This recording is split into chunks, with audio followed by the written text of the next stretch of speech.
Nagpositibo sa surprise drug test ang siyam ka mga driver sa bus ug taxi nga gihimo sa PDEA 7 sulod sa Cebu South Bus Terminal ug North Bus Terminal kaganihang buntag. Ano ang report ni Fe Marie Dumabo? 5 ka bus driver ug 3 ka taxi driver ang nasutang positibo sa drug test nga gihimo sa mga sakop sa Philippine Drugs Enforcement Agency of PDEA 7 sa sud sa Cebu South Bus Terminal.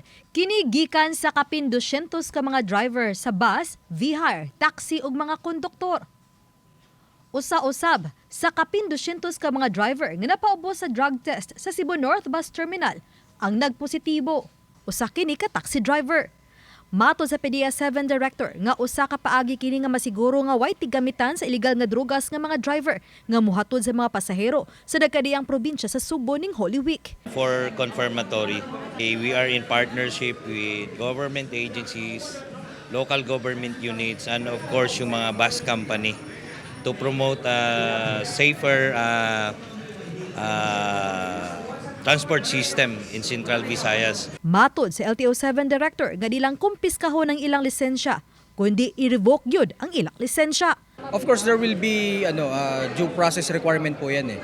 Pero sinasabi ko na revoke because under the law, talagang pag nag-positive, automatic revocation yan.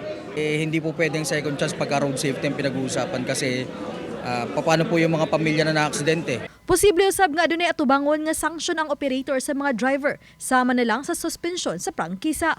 Terms and conditions ng ating prangkisa, it is the duties and responsibility ng ating mga operators to ensure safety, security, and convenience para sa ating commuting public. Suspension sa umpisa, and then doon sa pwedeng humantong sa revocation ng kanilang prangkisa. Gihangop hinuon sa pipila ka bus driver ang surprise drug test. Kay alang kanila, wa sila'y angay ang kabalakan kay dili man sila tigamitan sa ginadili nga drugas. Importante kini kayo kay para sa mga pasahero nato para safe. Kami wala man tana kay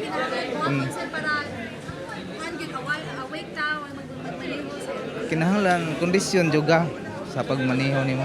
Samtang mga roadworthy ra ang mga bus pasaheroan nga gisusi sa LTO ug sa HPG7. Moabot na usab sa 104 ka mga bus ang nahatagan og special permit sa LTFRB7 nga mulabyog sa ubang bahin sa probinsya sa Cebu ug sa Bohol tungod sa napanlantawan nga pagdagsa sa mga pasahero. Oban ni Cleofer Lumayag, Fe Marie Dumabo. Balitang Bisdak.